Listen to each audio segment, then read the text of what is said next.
చాలామంది ఎమ్మెల్యేలు కాంగ్రెస్ పార్టీ ముఖ్య నాయకులందరూ కూడా మొట్టమొదటిసారిగా బీసీల కోసం రెడ్లు ధర్నా చేసినటువంటి అనివార్యత తెలంగాణ రాష్ట్రం ప్రజలు క్రియేట్ చేసిరు. మరీ ముఖ్యంగా బీసీ ప్రజలు క్రియేట్ చేసిరు. ఇది వాళ్ళ తెలంగాణ రాష్ట్రంలో బీసీ అంశం పైన ఒకే ఒక్క ఎజెండా పైన సీరియస్ డిస్కషన్, సీరియస్ చర్చ జరుగుతుంది అంటే మనం అర్థం చేసుకోవాల్సినటువంటి అంశం ఏంటంటే, ఎప్పుడు కూడా ఒకప్పుడు బీసీలకు రిజర్వేషన్ ఇస్తా అని చెప్పి ఎన్టీ రామారావు గారు ప్రయత్నం చేసిన సందర్భంలో దాన్ని బీసీల రిజర్వేషన్ను అడ్డుకున్నది రెడ్లే.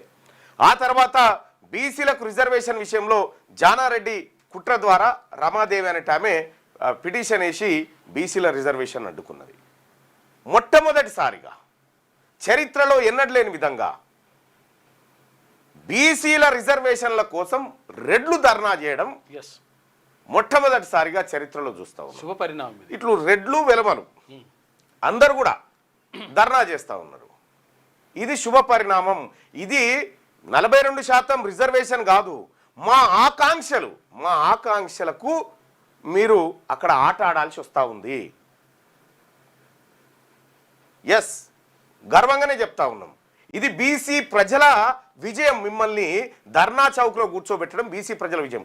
ఇవాళ కాకపోతే రేపు పొద్దుగాల తీసుకుంటాం ఈ రాజ్యాన్ని. ఎట్లా తీసుకోవాలో బీసీలకు అర్థమైంది. కానీ ఈ పరిస్థితి, ఈ అనివార్యతను క్రియేట్ చేసింది మాత్రం బీసీ ప్రజల ఆకాంక్ష. బీసీ ప్రజల ఆకాంక్ష ఇది క్రియేట్ చేసింది.